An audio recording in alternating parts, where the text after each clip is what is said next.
Welcome to the Get Out Swim podcast, where we discuss all aspects of competitive swimming. I'm your host, Seamus T. Quinn, and I'm a former Division I swimmer and current college and age group swim coach. Today, I'm joined by six-time Division III NESCAC conference champion, NCAA All-American, and multiple event school record holder, Caroline Murphy. In our conversation, Caroline and I reminisce about training alongside one another and our shared experiences in both club and high school swimming. Caroline also discusses her recruiting experience and what led her to excel as a student athlete at Wesleyan University. What tools and life lessons swimming has provided Caroline over the years. And lastly, she shares her favorite Get Out Swim story. So without further ado, here's my conversation with a former teammate and a lifelong friend, Caroline Murphy.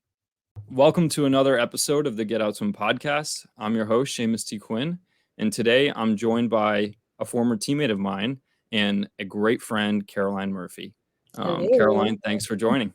Of course. Happy to be here. Cool. All right. So for all the listeners out there, why don't you tell everyone where you're from and how you got involved in the sport of swimming? Sure. So I am originally from Gardner, New York, teeny tiny town right next to New Paltz. And I got into swimming because I tried all kinds of other things and wasn't very good. Anything with a ball or hand-eye coordination on land didn't go well for me. And that was, still when I was like 6 and 7, trying things out. And my parents were trying to get me to get excited about something. And all my friends were joining Hawks and Seahawks. And I was, wanting to be with my friends and wanted to be in the pool. I always loved the water. And so they decided to sign me up. And my mom grew up being a swimmer. She actually swam in the SUNY New Paltz pool growing up for her whole life. And my grandfather swam and was a swim instructor. And so it was just kind of a natural choice for the fam to push me to do it. And I've stuck with it ever since. Yeah. And I still, am excited about it and love it, which is fun. Nice. Yeah.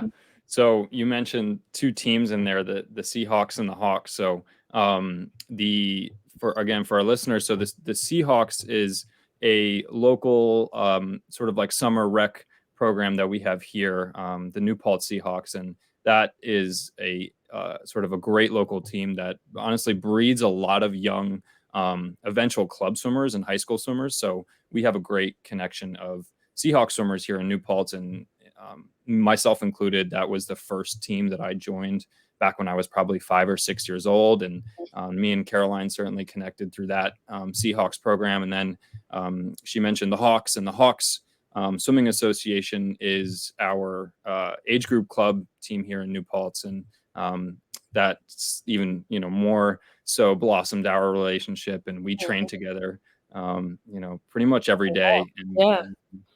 And so, yeah. So, and, had my mom as our head age group club coach at the Hawks. So Gold standard. Yeah, exactly. So I wanted to ask you, like, in terms of your eventual sort of commitment to collegiate swimming and all the success you had there, when did you really find yourself wanting to commit to swimming when you were an age group swimmer or a high school swimmer?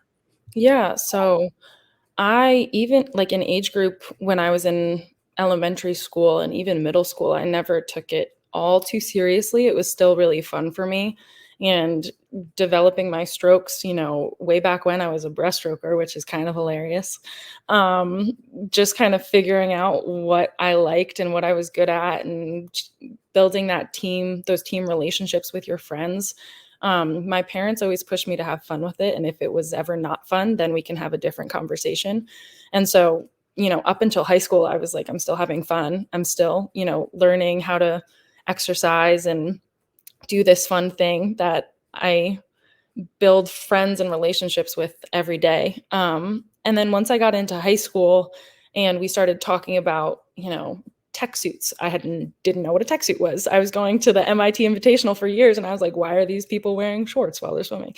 And what sectionals is or states or whatever. Then I started really paying more attention to my times and getting more competitive and embracing my own competitiveness, which I am super competitive. So came naturally. But that's when I started taking it a bit more seriously, and then realizing how much it meant to me.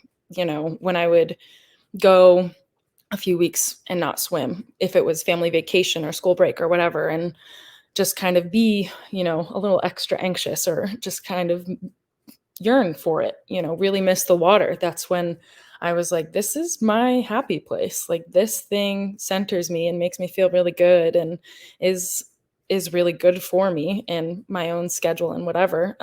That's when I was like, I think I could really use this as a tool transitioning into college, as something that I know and is going to help me feel, somewhat at home wherever I go. And I still have a lot more to do. At that point, I had never lifted or done anything like that. And I had heard about it from, people who were older than us, or even talking with your mom and Kate Galiti and whomever else was a resource at that time on the team on Hawks. They were really helpful in trying to not decide if I wanted to go, but where and what kind of program I was looking for. What I wanted to ask you, what similarities and differences did you find between age group swimming for the Hawks and then high school swimming for New Paltz Varsity High School? So, what aspects did you take from both of those experiences into wanting to further pursue swimming at the collegiate level? For sure. So with high school, Don Bartlett and Kara Syme, my freshman year, it was their first year too. And Coach Bartlett had never coached swimming at that point. So he was coming in kind of with his son's perspectives, which are great perspectives, but, fresh. But with his military background, there is definitely a little bit more order and expectation in that dry land perspective. And so I learned that quickly, hard dry land, what that looks like, and having that kind of more firm team expectation. It's a smaller team, so there's more at stake when you're at a meet. Like, age group meets don't really have, you need to win this relay to get this point to beat this team. Like, you don't have those sort of things in mind when you're racing when you're a kid. And so that perspective in high school changed for me, and that definitely carried into college and my collegiate career. But then Hawks, I definitely, that bigger team aspect, and having both, my all kinds of teammates on the men's team and the women's team, that was super important to me. I mean, you were one of my training, like, lane mates and training partners. Like, I couldn't imagine being in a pool without, both teams, all team members there. And I think that camaraderie was really important to me, and that followed through to Wesleyan. Like, I would get up and race the boys, and that's how you learn to push yourself, and you get there. And so I definitely took a lot from that. But Hawks, I think Hawks had a lot of a college feel, especially when I was in high school, and people were committing to, like, D1 or D3, like D2, whatever, teams, and they had set their goals on that. To see their perspectives change in training and long-term training, staying through long course because they've got college training in the fall or coming back. That influenced me a lot and kind of inspired me to be like, okay, if you keep up with them, then you can be a college swimmer, like, nothing that has any merit behind it, but something that kept me motivated as a swimmer for sure. Yeah. But back to high school swimming, now I'm thinking about it. Also, like, team traditions, I feel, in high school swimming came through a lot. And, like, Coach Bartlett had and loved to have team traditions and his little sayings. And I think that came through in college a lot too. And when I got to meet Peter at Wesleyan, I felt very similar the way that it was with Coach Bartlett. And so I was like, all right, I could see this guy being my coach. All right, I see the appeal and all that. Yeah. Yeah, that's great. I always find, like, college swimming in my experience is a good sort of combination or, like, mesh of both high school and club swimming if you've had both experiences. Mm-hmm. Because just as in club swimming with, college swimming, obviously, that's where you're going to find, the year-round, more competitive swimmers that are in it because at least, when they're older, because they're serious about swimming. They want to continue to climb to the next level. They want to push themselves day in and day out. But then, at the high school level, you have that team camaraderie where you're trying to not only swim for yourself and better yourself, but you're also swimming for your team, and you're getting up for dual meets.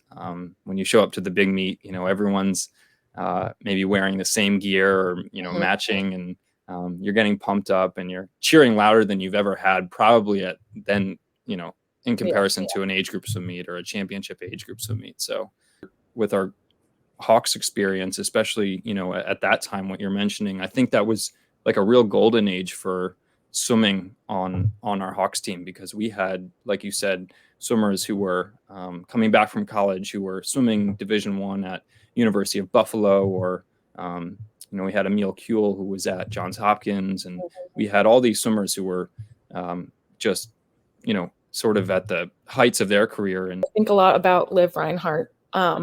She was such a role model to me. And just because I was like, holy crap, she's such a badass. Like, she swims the mile and the 2 fly and the 4 AM, and she shows up. She's not even on the club team. She's been doing this her whole life, and she comes every day and does doubles and is pre-law and is this like brilliant, amazing, impressive athlete. I want to be like her. Like, she has always been such a rock star to me in my mind. And like, because we were never in college at the same time, or no, she was a senior when I was a freshman. So we just had 1 year together, but she would always come back.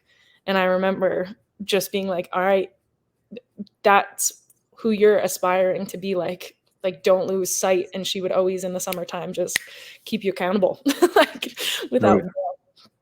Yeah, definitely. Liv was older than we were. But she was someone who, that work ethic was like, just, I don't know, unprecedented. Like she would just come in nose down, and she would push you. And I remember, she was older than me. So, I had to, work up to sort of like that speed, that level. But certainly I was ambitious, and I loved having someone like that in training, because, it just pushed you that much harder. So shout out to Liv Reinhart, definitely. But so, talk me through, I want to hear your experience just going through the recruiting process, because it wasn't a question of if you were going to swim in college. It was, okay, where am I going to swim in college? So what was important for you when you were looking, at a school in a swim program, and ultimately what led you to, choose Wesleyan? Definitely. So I was kind of all over the board. When I was looking at colleges, I was looking at D1, D2, and D3. And it was important to me to be able to be a swimmer and a student and my own person. I wanted to have time for all 3 of those things. And so I didn't really know what I wanted to be. Like most people who graduate or are in high school, I had no idea. But at that point, I was watching a lot of Grey's Anatomy. So I was like, pre-med, good. And so I was looking at schools that had great STEM programs or pre-med programs. But also, you could swim and do that kind of thing. And at one point, I had gone on a trip, a D1 trip, and they flew me out. I was doing an overnight. And I was talking to the coach. The pool was beautiful. I loved the recruits I was with. The team had a great, atmosphere. It was really fun to be there. It was a cool town. But I was talking to the coach, and I was talking about, classes I was interested in when I was going through the catalog or whatever. And he was like, no, you're not allowed to take that class because it conflicts with this practice. And so that was a major point for me, where I was like, this is only one D1 program, but I really don't like that is even an option. I am in college, A1, 1A, to be a student, not just an athlete.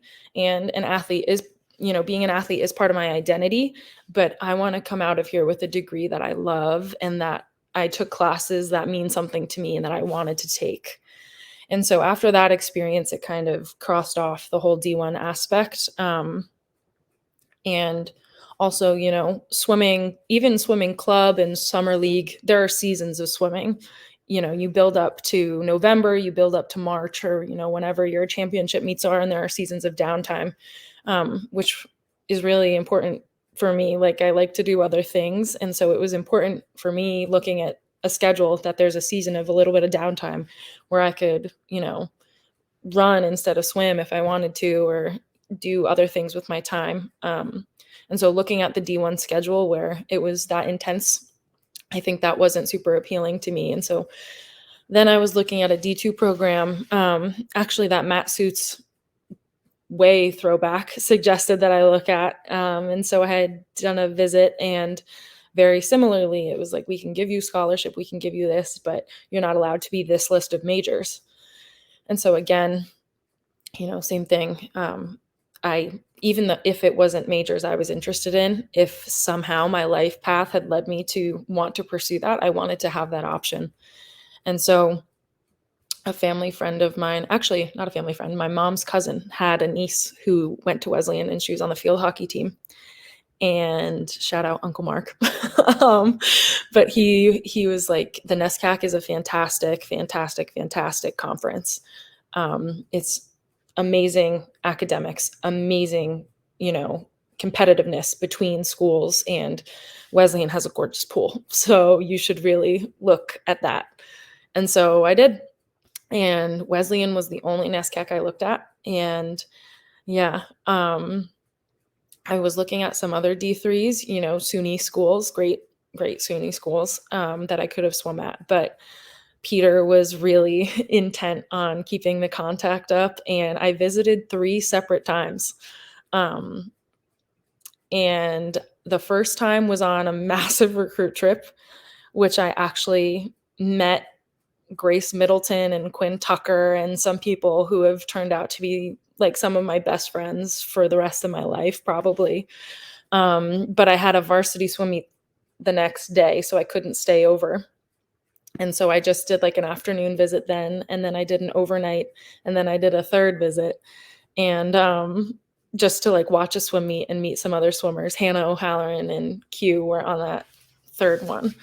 But I think the team's just authenticity and quirkiness and outgoing nature really drew me in. And to hear about all the classes that people were taking, and the majors that Wesleyan had, as well as like the funny team traditions that go on at Wesleyan, I was like, this feels like a good fit.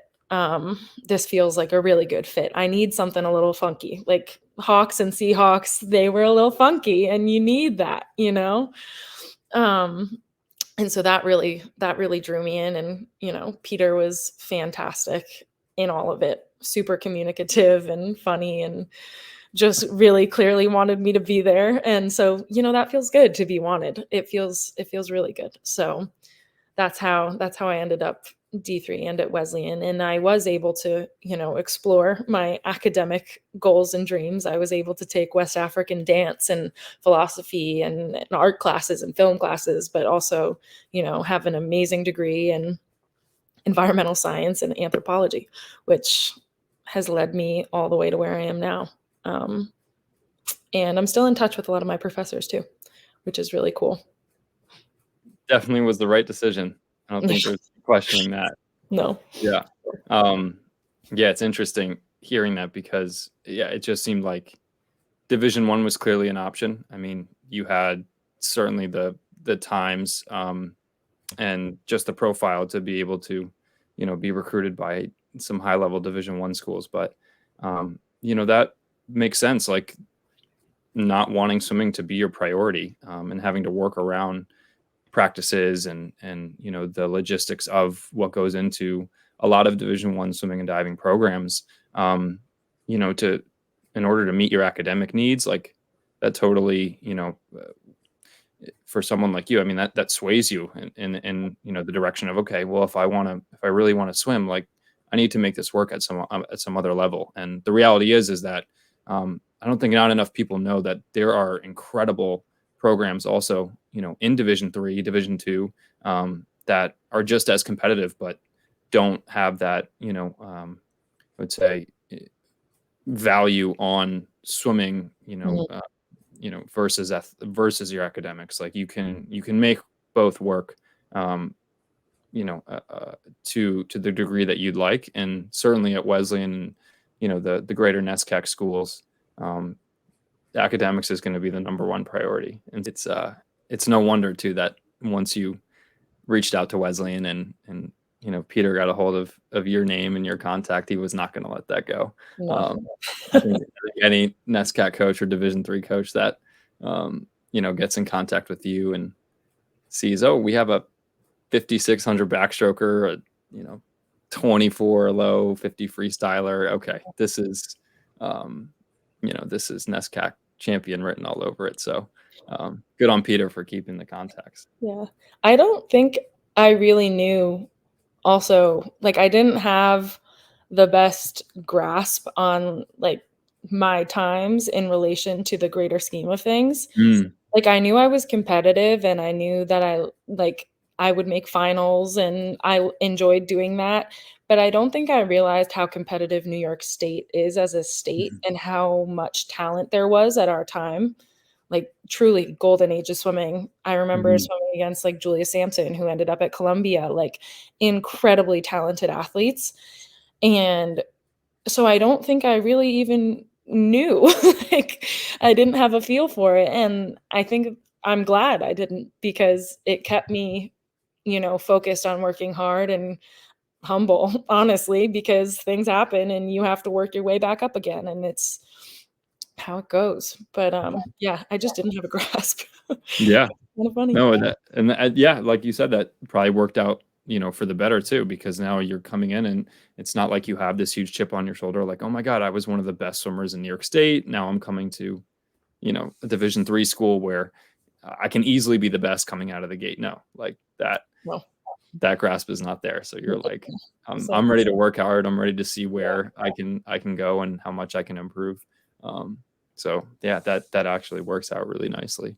I wanted to ask you what the hardest transition for you was from being like an age group high school swimmer to then being a collegiate swimmer at Wesleyan, because I think we can both agree when you commit to be a collegiate swimmer, obviously you have the foundation of knowing how to work hard and just be consistent in showing up to practice every day, and certainly getting up to race when it matters most, and just having a true love and passion for swimming. But when you get to the collegiate level, I think it just raises the bar, sort of another notch. Like I realized that when I had committed to swim at UMass Amherst, like it's just a whole nother level. You're really there. You're shipped off, now to a school where your primary needs that need to be met are your academics and your athletics, and of course, nutrition and sleep and everything in between. But it's really it's a big commitment. I don't think people understand that when they're getting into it, or I guess not as many people as you might think would understand that. So yeah, what was the hardest transition for you, if any? Yeah. It was challenging. My freshman year was very, very challenging. At that point, we were doing doubles 4 times a week, and so 2 mornings were swim, 2 mornings were lift, and then all afternoon swims. Wednesdays we either had off or we had the lactate set, which haunts me in my nightmares. Thanks, Peter. But that was that morning practice directly into all day classes directly into swim was really challenging for me, because we never, during the school year in high school, we never had morning practices. We never had morning lifts. It was go to high school, then you have high school practice, then you have Hawks practice. And so you'd get that double right there, but you wouldn't have the morning class and then cap it off with swimming. And I definitely underestimated how exhausted I would be. Like I'd said, I'd never lifted before. And so that kind of soreness of just like not even being able to walk up the stairs, like just so tired. That was really challenging, and learning how to help my body recover through naps or nutrition or and caffeine, a lot of caffeine. How to balance that all out was hard. It was really hard. But, upperclassmen, not even like the sophomores, juniors were super helpful, and really funny. Like they definitely teased us in figuring all of ourselves out. But that was tough. And I think, yeah, I had an 8:50 every day my first year, my whole first year. And so it was all you I always had class right after morning practice, and a few times I did fall asleep in class. And so having someone, to wake me up or to help me through that and be like, these are the notes, like, and you need to stay awake next time. That was hard. That was really hard. And the level of academics, and their expectation of you was also a really intense adjustment. The NESCAC is no joke. Like they call it the little Ivy for a reason. They push you really hard and they have really high expectations of you. And I love that I went to public school. I think public school is fantastic, but there are people who have a different set of preparations and skill sets coming in when they went to a private school or something else, and they had already learned those things, and that was something that I had to learn real quick. And so that was super challenging. I'm not sure, did you have a similar experience at UMass? Yeah, I mean, UMass was not a little Ivy, but um, I would say, yeah, like I was going to ask you, at what point did you feel like you were able to really just get not comfortable, but start to learn the system and finally feel like you have a handle on things? Because I think for me too, like, I mean, it was a similar experience. Like your freshman year is, and this is probably for a lot of people across the board as a varsity student athlete, like it's challenging that freshman year to feel like you fully have a grasp on everything. I really, I would be hard pressed to think that there's someone who can confidently say, "Oh yeah, my freshman year, by the end I had it all figured out." I mean, maybe by the end, but like yeah, it took me until my sophomore year to finally feel like, okay, a year under my belt, now I feel like I start to have a handle on things. I know how practices are going to run. I know where to get to and Mhm. from classes. I know all the academic buildings. I know the dorm life. So yeah, for you, so it was very similar for me. And I would ask you, when did you feel like you started to have that grasp, or when did you start to notice that you had a grasp on it? Definitely. I'd say at some point in my sophomore year, um, probably like, I think it was, you know what, I can pinpoint it. A drop ad my sophomore fall, because that's when I was like, I'm doing pre-med because that's what I think I have to do to be successful and think that I have to do in order to reach this goal that I didn't even set for myself. And so I changed my academic path at that point, and I was able to better fulfill, myself and my own goals and interests, and then also get that grasp on swimming and be like, I'm not in constant stress in this department. And so this department can also kind of find some peace or just like your footing, temporarily. I was really lucky my sophomore year. I got into junior housing. So I had an apartment my sophomore year with like private bedroom, kitchen, bathroom. And that totally helped with that whole stabilization of chaos too. I was able to, you know, make overnight oats in my fridge or cook myself lunch, I love to cook and do that stuff. That's totally an act of self-care. And so being able to do that for myself, I think helped a lot too. Um, and I had a rock star roommate, so that always helps. Yeah, definitely. I think, yeah, being able to move into a place of your own, like whether you're on campus or off campus, Yeah. dependent on the school, like that's a game changer for sure. I love being able to segue into my own house with, 3 of my best friends, and, Awesome. just have that balance of, okay, here's my home. It's not the dorm. And now I can, sort of segue onto campus and do what I need to do, Yeah. you know, the other half of the time. So, yeah, that's awesome. You really put Wesleyan swimming and diving, you and obviously your other teammates on the team there, but you guys really found success at Wesleyan swimming and diving had never had before when you were there. And I mean, you were a huge part of that, even at the national level. I mean, you cracked the top 5, getting 3rd and 4th in the 100 back-to-back years. And I think that's just like, a remarkable thing for, Wesleyan, within their swim and dive program. So, so what worked well for you? And is there something, you can point out that was a difference maker in your training? It was probably the lactate sets, I'm guessing. Oh, totally. Um, honestly, my teammates' mental, my classmates specifically, those first 2 years, were some of the most hardworking people I have ever come across consistently, and people whose experiences in swimming, like, didn't even start swimming till high school, but found this absolute passion for it, like unmoving, unwavering passion for it. When you're in the pool and you're so stressed and you're not focused and you're just kind of on autopilot swimming those sets, like, we're able to push you and hold you accountable and be like, no, you're going in front of me, you're gonna gun it, and you're gonna do this, like, you've got this. That sort of motivation when you can't self-motivate was needed, absolutely necessary for me to have reached my success. And like, my one of my best friends, Leah Kravitz specifically, like, hardest working person I know, her and Hannah O'Halloran, absolutely.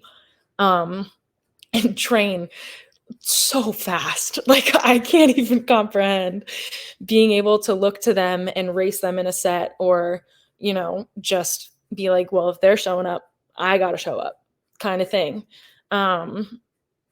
They were so important to me, being able to do that and having those friends in and out of the pool and emotional supporters in it. But also that lifting program that I keep talking about, that was a pinpointed game changer.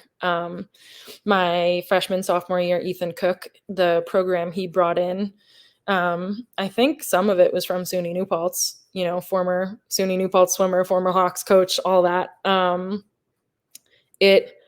I had never had muscle like that before in my life. And it also sparked something new that I love.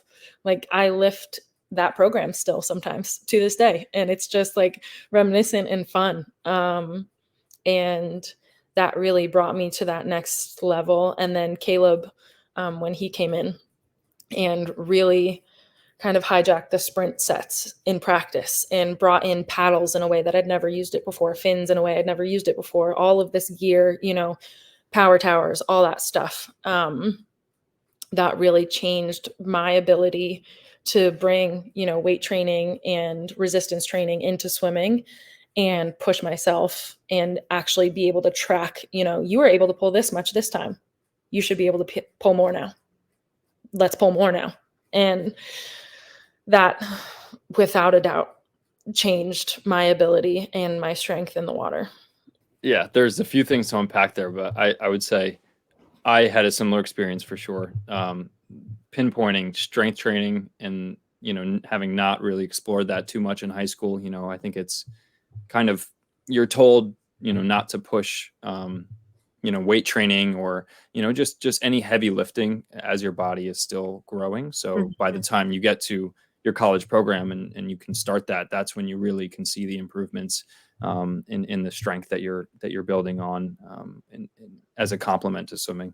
But I definitely agree. I mean, at UMass, like, by my sophomore year, I felt the strongest I had ever felt, and I really liked our strength program, and I can definitely attribute that, along with the various resistance stuff that we were doing with chutes or towers, whatever it was, to really my benefit. So I can definitely relate with you there. And then also you mentioned like the importance of teammates, and I think that's so true. Like no matter what, um, when it comes to swimming is such a hard sport. The day in and day out grind of it. That certainly there are times where you feel really great, you feel on. A set can be exciting, a practice can be exciting. You can make it as exciting as you'd like, and certainly we all do it because we love it. But there's no hiding the fact that it's really really hard, and so without your teammates there, like it's impossible. Like it's nearly impossible. And so yeah, I think that's a great point that you made, like having those teammates who can uh, just push you and outwork you at times, and raise the Mhm. bar so that you can find new limits that you didn't know you had within yourself. That's certainly what helped me. I mean, I came in and I thought I was a hard worker, and I looked around at some of my teammates and I was like, oh my God, this is a whole nother level, It's Um, so it's humbling. It's so yeah, humbling, and it's so important to know that, you think you're where you're at, look at them. yep, They're freaking out there. yep. No, they're pushing limits that, yeah, I didn't know existed, when it comes to a test set or lactates or whatever it is that we Mhm. do within a season program. But yeah, that's great. I do like shedding light on strength and conditioning, the importance of that. And I think that's just becoming more sort of paramount and clear in terms of what coaches are preaching and what people in the swimming world are preaching, as Absolutely. sort of the next evolution of swimming and diving. It's all about strength training and how can you find ways to sort of build resistance swimming into your training with the machines or the towers, whatever it is. So that's really cool. So I want to touch more on your ability to race. And we talked about obviously the success that you had, but it's funny because I was talking to my mom, who, again, my mom was our age group swim coach. She still coaches now, head coaches Hawk Swimming Association. But her and your college coach, Coach Peter Solomon, they refer to you as a gamer. So a gamer meaning someone who can just get up and race, and especially at the big meets. So I wanted to ask what was your mindset going into a race of the magnitude of a conference championship A final or a team relay, and did that mindset differ depending on the level of competition you were facing? Meaning, did it differ when you were just at a regular dual meet compared to that NESCAC and or NCAA sort of A final? But yeah, how did you just find that ability to just get up and race? Yeah.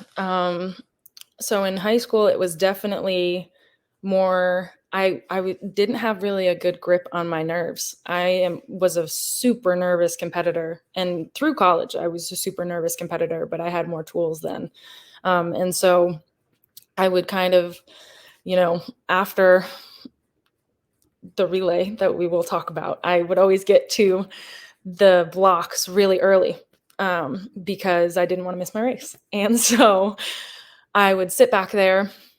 And my freshman year of high school, Coach Kate Gliddy and your mom, Coach Aaron, taught us about visualization and race visualization. And so leading up to, golds, speedos, whatever we were doing, I would do that before bed and I would visualize my race, or I would do that, sometimes in practice or whenever, I found it to be a good moment to really get myself into that headspace and be able to make that feeling of race preparation feel more normal and gain that control over my nerves. And so I would do that, and I would always listen to music. Music was super important, just having that fun, like high energy time before race to get the tempo even just into my head. And so I can mimic that in my race. As a sprinter, you got to be high tempo, quick, out of the box, as you know. And so high school was very much that, and I would lean on my teammates a lot of the times.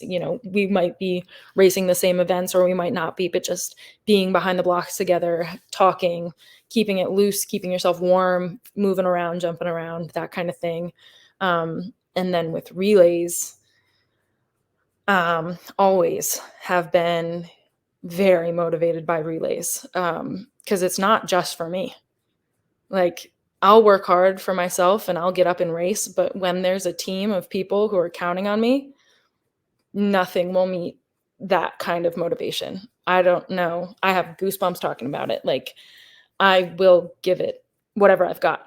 And so in high school, medley relays specifically, I'm thinking back, me, Morgan, Abby Santos, and Kayla, like going behind the blocks, listening all to the same song, just acting like goofballs, jumping around, keeping warm, but happy swimmers are fast swimmers. And so just getting each other to that like happy, excited, high energy state of mind, and then getting in there and showing them, you're there for them, you're showing up for them, and you expect them to show up for you, and rocking it every time. And then similarly going into college, it was different though, because I felt more of an expectation on my performance as a college swimmer, and coming into Wesleyan, and realizing, like, oh my, like I'm fast here, like, and people expect me to perform consistently at this level. I've never had that expectation. I've never, been held to that performance level before. And so learning how to, again, like pull yourself out of those anxious moments where you're just kind of sitting and like shaking or bouncing your leg behind the block because you're nervous and you're like, I have to race against this person from, Con or Williams, like they're really good, they've won, like, oh my God. And trying to, get that positive self-talk, like, you've trained for this, you know how to do this, you've done this hundreds of times, you got it, follow the steps that like you've got this. And again, relying back on my headphones to get me out of those anxious places, and I got into the habit of just like dancing like a crazy person behind the block and like jumping around and getting other people involved and talking to everyone around me, just making sure I was a happy swimmer, because happy swimmers are fast swimmers. And that's how I made friends across the NESCAC, that I still have, and value those friendships a lot, and mentorships, honestly. And it did keep me very warm. Like, I was sweating by the time I was ready to swim and I was ready to go. So yeah, that's how I, by the time I was junior at nationals, or even, that sophomore year at nationals, I was dancing like mad with my relay mates behind the blocks, just trying to be the team that's having the most fun, because that's what it's about. You're there to compete. You're going to show up. You've worked this hard to get there. That's a non-negotiable, but it's up to you if you make it fun for yourself and your teammates. So we had a very good time. So, yeah, that's awesome. I have such a clear image of you like dancing behind the blocks in my head. So as you're talking about this, I'm like, yeah, I can see this. You with your headphones on and just, just jamming behind the blocks and being loose with the rest of your relay. And yeah, it's important. Like, it really is. Like, I even remember going into, it must've been one of the A finals I had like my sophomore year, and I was just so tense and nervous behind the blocks. And I asked my friend, Mike Tartakovsky, how he just stays so loose behind the blocks. And he's like, dude, I just have fun with it. Like, I just care less, to be honest. And I was like, care less? Like, but don't you want it so much? Like, don't you want to care about it? And he's like, yeah, I obviously do, but I'm just not putting all of my attention on, if it goes good or if it doesn't. Like, it just care a little bit less about it and be a little bit more loose. And I'm sure it's going to go a lot better for you. And I thought about it. I took the advice. And from that moment on, it was like such a shift in my perspective when it came to being behind the block. So I think that's so important to shed light on, like, the importance, obviously, of having some good music, some good tunes to kind of get you in the right mood, get you in the right mindset, to race, but then also just being loose behind the blocks. Like, if you feel, like dancing and being loose in that way is going to help you, then do it.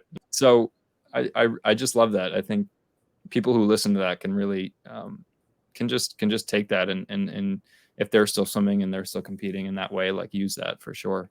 I hope. And so I want to stay on the topic of relays. And I want to shed some light on one relay specifically. So in my last podcast, your head coach at Wesleyan, Peter Solomon, brought up the 2018 NESCAC relay that was DQ'd, and the resilience of your team to come back to men's NESCACs the weekend later to time trial the relay that would have qualified to NCAAs, and then eventually punching your ticket to NCAAs in the time trial again. So can you walk us through that experience and explain the feeling of finally making it to nationals with that group of girls when it was all said and done? Yeah. That was one of the most emotionally intense few weeks of my swimming career ever. That NESCACs was already kind of a roller coaster of emotion.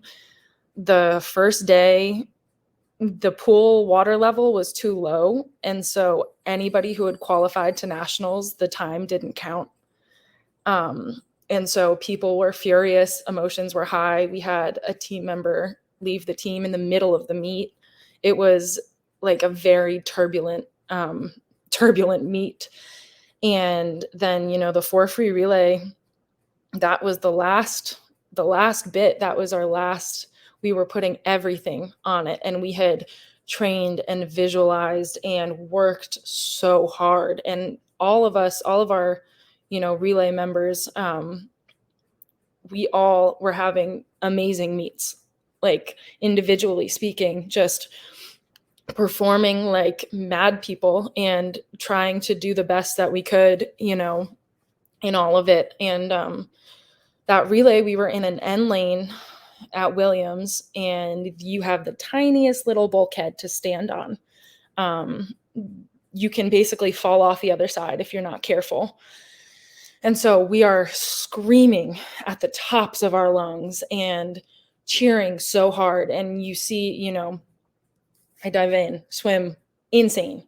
Z dives in, swims, insane. Hannah dives in, swims, insane. Grace swims, insane. Like, you can't even doubt. You watch the swim, you're like, that was good. That was you made it. You've got it. Like, there wasn't a question in it.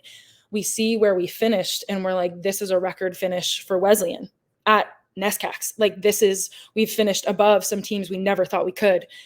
We see our time, we start crying. And then we see the disqualification. I'm shaking talking about this. Z, who was a senior at the time, phenomenal breaststroker, insanely motivated athlete, just insane. Also my lane mate my freshman year. So someone who I really, really looked up to as a leader on the team. That was their last shot to get to nationals, and they just start sobbing. My classmate, Hannah, the call was called on our transition from me to Hannah. Hannah is not a super outwardly emotional person, but that is still to this day like the most emotional I have ever seen her, because it was something that we had our sights on from the year before when she and I were at nationals, just her and I, just constantly. It would be so awesome to have a relay here. It would be so awesome to get Z here and to have them be able to compete. It would be so cool to have Grace here and have her personality and just presence. You want to bring everyone with you. It's not about just your performance. It's about having that team there with you, not just you. And so it was awful. And then, to look over and see Peter, who is smiles and positivity all the time, be raging and expletives and, something you don't think will ever come from your coach's mouth be coming from his mouth. It was shocking and sad. And I had qualified or had gotten a B cut. Hannah had gotten a B cut for individuals. And so we knew that, we were going, but this was our ticket for our relay. We didn't want it to be like, that's not what we had our sights solely set on. That was not our goal here. And so to then find out that, the visibility in that pool is not good. in terms of official visibility, but to have the camera show that we were not, that I had touched and Hannah had gone after we touched, but because two officials claimed to have seen that we were disqualified or whatever it was, that felt not good either. And so that was then the petition to time trial. So the week leading up to it, it was a question of, do we continue to taper or do we tick up the yardage? Because you've got to retaper for nationals. And so there were also some of my teammates were having some, emotional things going on outside of the swimming world, outside of that entire whatever experience, that was adding another layer of like, can I do this? Can I go? I don't know if I can go. I don't know if this is what's best for me. And of course, we're trying to respect what's best for our teammates. Like, we don't want them to put themselves in a state of extreme stress or, whatever relating to school or themselves. But we ended up tapering. We ended up being approved for a time trial, which is also, a feat in it of itself to get approved for a time trial. And then being able to go. And because I think two of us had classes on Thursday and Friday, we weren't able to go up with the boys. And so the men's team, I drove us up in my Jeep. I loaded everybody in the car and drove up to Bowdoin in a snowstorm. So that is something I will never forget. We stopped for lobster rolls in Portland, Maine. It was very fun. Got some donuts too. And we got in to Bowdoin like pretty late night. I think we had to stay, we stayed at some weird hotel. It wasn't the hotel we usually stayed at in Bowdoin, but then that next morning we showed up and we were warming up in the pool, and we were able to see, the other members of the women's team from across the NESCAC who were also time trialing, and like game faces were on. People were dialed in. Like, it was, you could like feel the anticipation after that morning session had ended. It was like, all right, they're here to throw down. Like, this is no joke. And I remember the entirety of the men's team stayed, and we're behind our lane. I am smiling so big because it is something like, I'm going to get emotional because that kind of support and belief in your ability is like, you don't think other people think of you that way. And to see it and to feel it is something else. And so I don't think we went first for the time trial. The time before it was kind of fuzzy. But I do remember, cheering for a 8 free relay team from Bates. They were gunning for an NCAA cut, and we were behind their blocks screaming. Like, someone was time trialing individual events. We were behind their blocks screaming. Like, anybody from the women's team of the NESCAC were just like, we know what you're feeling, kind of, and we are here for you. And so that was also like another element of just like supporting people who you don't even know, but you're like, I get what you're feeling and I see what you're trying to do and I want you to do it so bad. And then it was time to go. And then it was, it was just us in the pool, and I was the first leg. I think, I don't even know at this point. I just remember, was I the first leg? I was maybe the first leg. I think I was. And I'd never had to swim. I think only one time before had I done a time trial for a relay where I had to swim alone. And it's like dysphoric. You're like, I don't know how fast I'm going. I don't know if I even just slipped on that turn. Like, maybe it was good, maybe it was bad, but I'm going to push myself so hard. And we all popped off. Like, popped off like none of us had before. I think I split like maybe the fastest I've ever swum in that race, unconfirmed, but that kind of support from your team, from your whole team, like the men's team, the women's team, people had driven up like from Connecticut to be there for us because they wanted to support us and support the men's team, but like stayed. It is something I will never, ever, ever forget. And then seeing our time, just like everybody sobbed. Everybody was emotional. Everyone was like, holy crap, we did that. Like, it's not maybe you made it, like you're in. And it was, you know, seeing your coach cry is always something that's like emotional for you as an athlete. So seeing Peter cry, seeing Ethan cry, like seeing Max Weimer, who was a junior at the time, he punched a hole in the ceilings at Bowdoin because he was screaming and cheering so hard. Like seeing that is something I will never forget.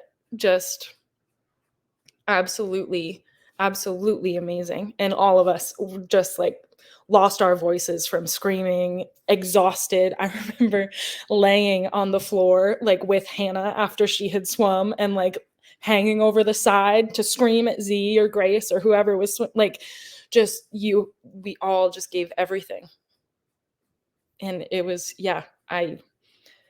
one of the most meaningful experiences of my swimming career, and such proof of people's ability to rise when they're called on. And we all rose. Unbelievable story. Unbelievable. I was just looking to confirm. That was your fastest 100 freestyle by, I think, like a margin. Like, Yeah. I think to check, it's 50. You were 50.5. Yeah. In that 100 freestyle, which I think might have been your best time by like over half a second. My best time is like flat start. The record at Wesleyan is 51.1. So by 0.6, like. Wow. Yeah. So speaking about everyone stepping up and yourself included, that's incredible. And can you confirm or deny, did you paint your fingernails pink so that the starters would not would not be able to miss your fingers? Yeah. They were like hot red. Hot cardinal red. Like, so there was no missing the exchange there. No. Wow. Yeah. And that's, some coaches are like, don't paint your fingernails just in case, and I was like, no, they're gonna see my hand. Incredible, like unbelievable. Again, like resilience and the ability to just get behind each other, like as a team, like regroup. Like it's incredibly disappointing when something like that happens, and I can tell from the way that you just get emotional even like talking about it. To be able to come back and just stick with it and group together as as a team, and then feed off the energy of the men's team, feed off the energy of everyone else who understands the commitment to come back to another championship meet that you're not supposed to be at, and and travel 5+ hours to Maine and in a snowstorm and take off from classes and drive back, right? Yeah. Like it's insane commitment, and you guys did it. And like you said, you found something within you that you didn't think you had. And I mean, that's just that's what makes the sport so special. Like those moments are incredible. I think I have the image saved of Peter and Ethan Cook like jumping up and down with their arms up when you guys finish that race. And those are the moments where you're like, this sport is just, it's unbelievable. I love that. I love that photo. It's Peter, Ethan, and then Aiden Wynn is in the back, like cheerleader position. It's so funny. Love that photo. Yeah. Thank you for sharing that. That's such a cool memory. And I wanted to ask you too, there's another relay, your freshman year of high school, that I'd like you to share with us, your experience in that relay, because it's another unique situation. So I'd love to hear about it.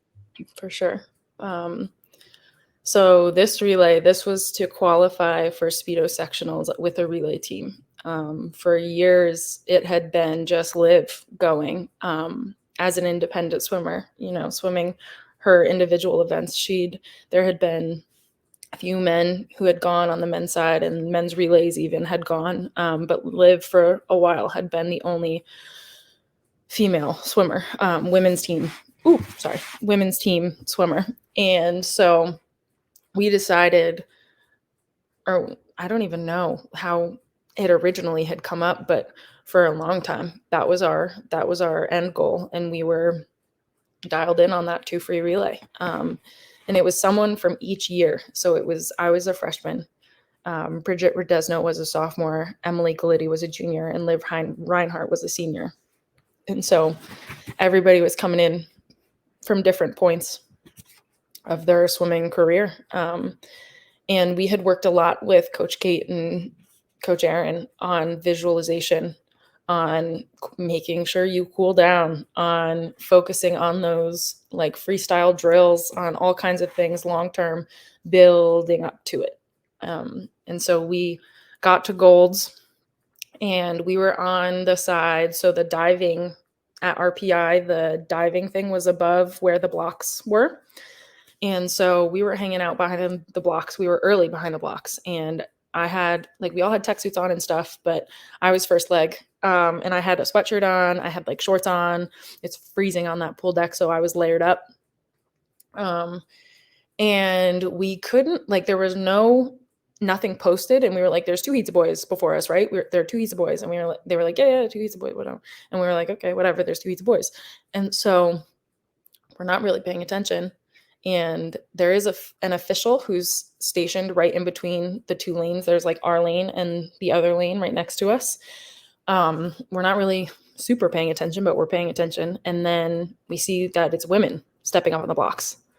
And we're like, oh crap, this is us. And so we run up to the official. We're like, can you please stop? We're not ready. We're getting ready. She's like, I turned my headset off. It's too loud down here. They can't hear me. My headset's off. And so she's trying to wave. They start the race. I rip off my sweatshirt. I throw my cap on. I throw my goggles on. Forget I have shorts on. I run from the back. I step up on the block, dive off the block. Shorts go to my ankles, which at the flip turn, I flip them off and end up nearly hitting the official with my shorts and get back to the wall.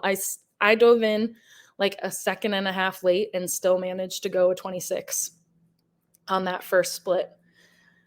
We all are going. We're still going to go. We're still going to go. Do it anyway. Whatever. I get out of the pool. I'm I just disappointed my team so much. I just let everyone down so much. I am bursting into tears. I can't contain it at all. Bridget is hugging me. Liv is hugging me. Emily's hugging me. You came over. Hudson came over. Jackson Beveridge came over. I remember everyone was just it happens. It happens. It's okay. I was like, no, I'm a failure. I remember some not so nice swimmers from another team were really making fun of me. And Bridget told them what was up very quickly. And I was devastated. I wanted to do this. Like I said, I looked up to Liv so much. I wanted to do this. So she had a team there with her so badly. And of course I wanted to go. It was sectionals. This was the beginning of me realizing, you could be a really fast swimmer. You have potential to be there in individual events. This is something you could do. And so I just felt disappointment in myself and just those negative self-thoughts that you have and shoo away, they came flooding in. And the only reason we had gotten disqualified was because of the shorts. Even though it was drag, it is an extra article of something that you're not allowed to wear. Not because I ran off the block, not because it was a second and a half late, not because any of that. It was because of the shorts. And so, again, Coach Aaron went to the head official who, I remember it was Abby Delicio's dad, who was from Kingston, longtime swim family. And we were able to convince, like, plea our case to the officials board, and they got us our time trial. And so having to like pull myself out of that loop of self-hatred as like an insecure, I think I was like 14. Like I was new, not new to swimming, but new to this level, new to this tier. Pull myself out of that loop and refocus and be prepared to swim alone and swim really fast. And so at the beginning of finals, instead of like, that's when the time trials happened, that is when we were able to do our relay. And so again, like I was first, stepped up, swam out of my mind as fast as I could. Again, had like my teammates behind my block. I that my brother was still swimming at that time. My brother was behind the block. Like everybody just wanted it for us. And again, like Bridget crying, Coach Aaron and Kate crying, like me crying, just an emotional release of like, holy moly, like we all were able to rise and just like against no one, having already swum so much over the weekend and all of it, just sending it and doing it. And then, tapering and driving to Buffalo with Bridget and Marie and swimming in that pool and having that first experience after like such a crazy path to get there. That is something that I think really, it is an identifying moment in my swimming career that changed the way that I, look at relays and look at getting to the blocks on time. And yeah, I think that definitely is one of the reasons why relays motivate me so much. I never did want to disappoint my relays, but I felt I did in a big way in that moment. And that was a motivator for the rest of my career. And then at the end of the year at the swim banquet, I was gifted a large pair of blue shorts, which I still have. The gag gifts. The gag gifts. My mom's so good at coming up with those special gag gifts for certain moments throughout the year. That's hilarious. Yeah. My sister wears them now. But yeah. That's so good. Wow. Yeah. It's so interesting because like listening to that relay, I mean, that experience, like you use that experience for the NESCAC relay, like that 2018 relay, like again, feeling that sort of commitment to your teammates and like not wanting to let them down. Like you're someone who finds that ability to step up in those relays because you realize I'm swimming for something more than just myself. Mm-hmm. And the parallels between those relays are kind of insane. Like with that relay, it sounds like, okay, we're riding on trying to get this sectional cut for Liv, this senior who doesn't want to go alone. And yeah, you guys are all different years, but like to be able to, just pull it together for that senior is something that really, really matters. And, you don't get it the first time, you get disqualified because of that extra article of clothing or whatever. But then you do it and you get behind, the sort of the intensity of the moment, and rising behind all the different people that are cheering you on, including your brother, including your teammates. And you do it, you qualify for sectionals, and then fast forward however many years later, and now you're at NESCACs, and, another disappointment occurs with the disqualification, the controversial disqualification at that, and then having to rise again and punch your ticket to nationals, for these seniors, and that's a historic national qualification for Wesleyan swimming and diving. I mean, you can touch on it probably better than I can, but circling back to that NESCAC relay, what did that mean qualifying for nationals for Wesleyan swimming and diving? It was major. It was major. Like I have never like felt so proud of the work that I had put in and my teammates had put in, and I could see the, pride from Peter and from Ethan. And then, swimming isn't always a sport that's recognized at the university level. Like, that's not something that is on most people's, main dashboard or main view. But to have recognition from like the Instagram page, to have Coach Whalen reach out to us and congratulate us, like, that felt really good. Just and it set a precedent, going forward. This is something this team is capable of. This is something you can do here and you should do here if that's what your goals are. Go for it. It's Wesleyan, like I said, is like a quirky, very arts-based university, and athletics aren't always the first thing that people think of when they look at Wesleyan, but you can be your most artistic and expressive self and also be your most elite athletic self in the same existence, in the same environment, and it will help you flourish and push yourself to become a person you didn't even know you could be and achieve things you didn't even have on your radar.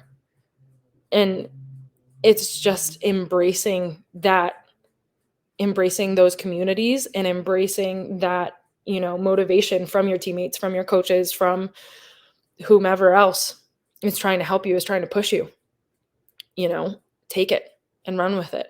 Yeah, no, I love that. Any other favorite memories from swimming? There's a lot. I'm sure there's countless. Yeah, there's a lot. I mean, you get it. You've been swimming just as long as I have. I always love the team cheers we would do. Especially, I remember one team cheer that we came up with at Gold's, I think. And it was like, rah, rah, ree, kick him in the knee. Rah, rah, ras, kick him in the other knee. And then it was like, go Hawks. Like, just kind of silly, fun things that make you smile and laugh before you're gonna go. Another thing that I would think about a lot as an athlete, Coach Bartlett used to say this all the time in preseason. You're putting hay in the barn. This is when you put the hay in the barn. So you've got hay in the wintertime when you need the hay. And, putting the hay in the barn, putting the hay in the barn. And you get to NESCAC, so you've put all the hay in the barn. Nothing you're going to do is going to add more hay to your barn. But you can burn it right now. Go. You did all that work. You feel it in your muscles. You've got it in the pool. Go. Hay's in the barn. That's something that I thought about a lot. And that has stuck with me in like multiple settings of my life. Like, you want to put that hay in the barn. You want it. It's for yourself. It's for your community. It's for, the people you care and love on your team. Yeah. Those are two things that really stand out to me. And of course, summer swim is something special, coming from the Ulster County pool, hopping into Seahawks, staying at Moriello pool all day, being like bleach blonde by the end of the summer, and just having the most fun with all of your friends outside and in the pool and, running to Stewart's. Those are some of my favorites. Yeah, the post-swim Stewart's stop for unlimited sugar. Mhm. I don't think anything hits better than that. No. All right, so now that you are a swimmer, you've been a swimmer, but you have been most recently the graduate assistant coach at Clark University. So what has the sport of swimming meant to you, like in its entirety? What tools or lessons have swimming provided for you? And you've touched on a bunch of them, but I think just it kind of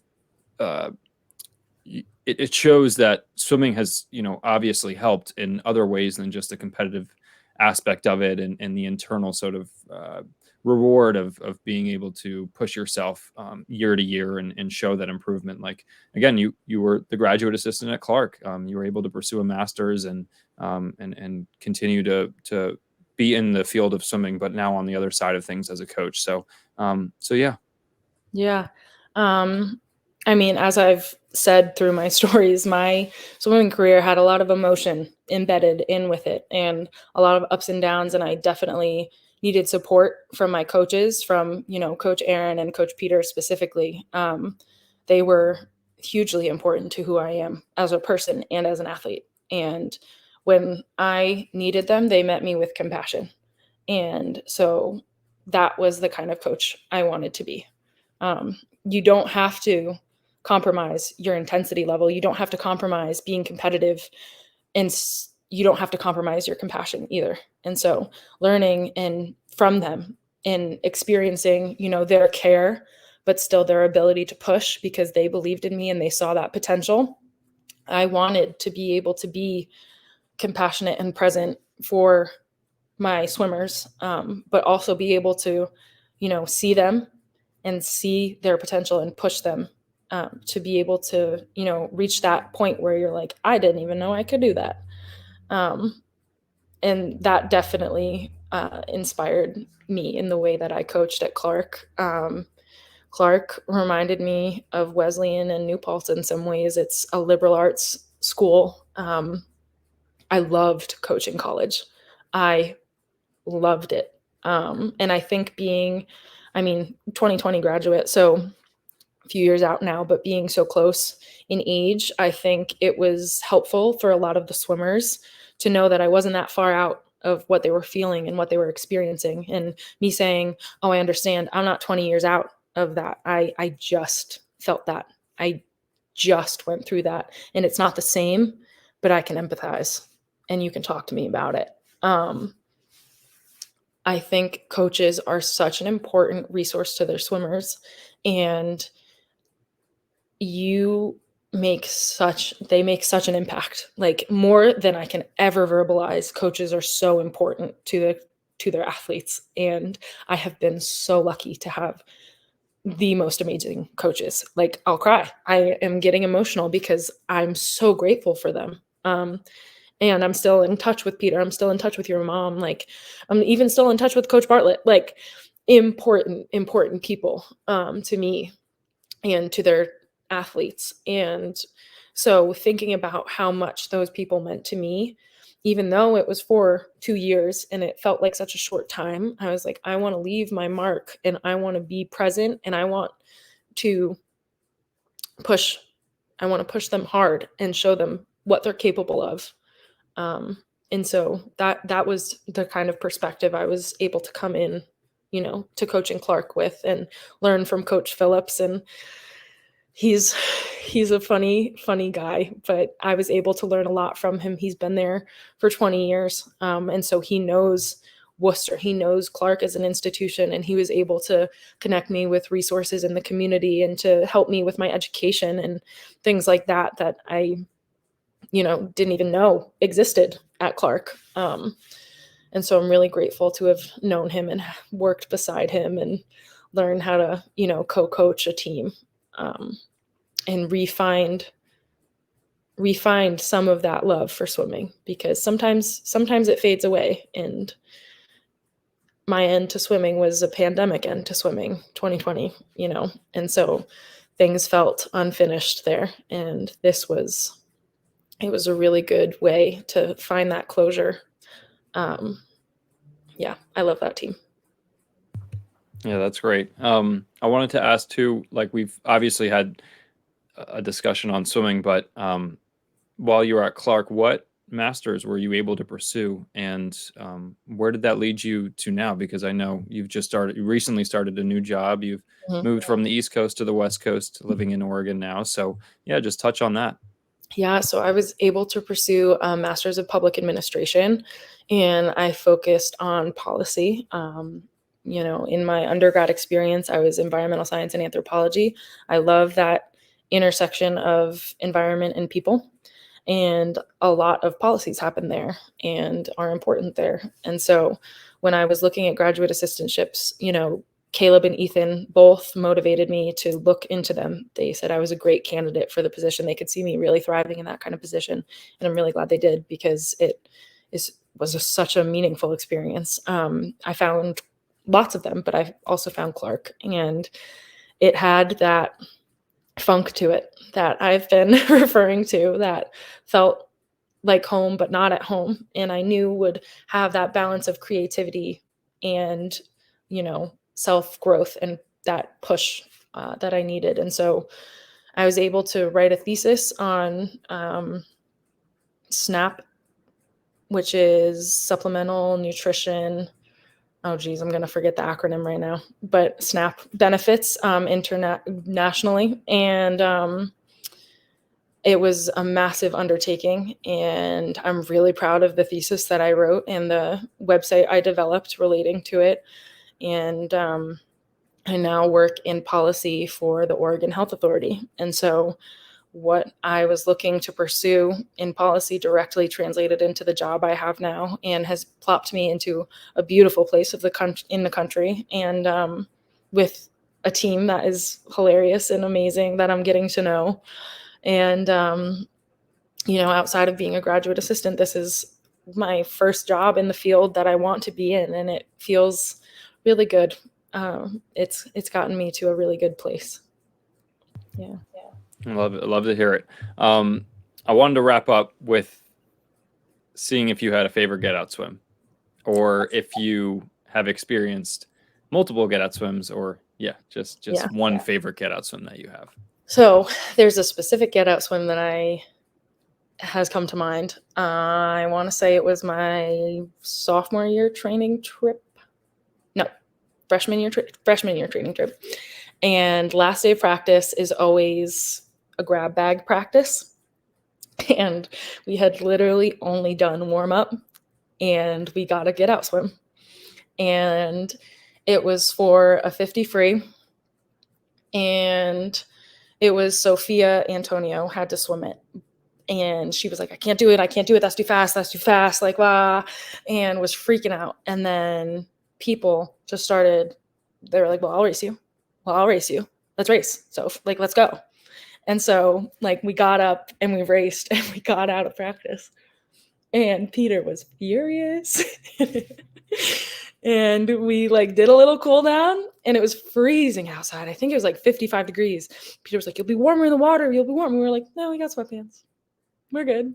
And so we were able to get out of practice that last day. And I remember that like everybody had ear infections. Everyone was super tired. It was like a 50-minute drive to the pool. Like it was one of those that was like particularly tough, cold Florida training trips. But we just were like bundled in our sweatshirts and towels and cuddled in the bleachers until the bus got there, and that was one of the more memorable get out swims. All right. Well, thank you for sharing that get out swim, and thanks for joining us. That just about wraps us up. If you have anything else you'd like to add, you can do so. But other than that, it's been really fun. Yeah.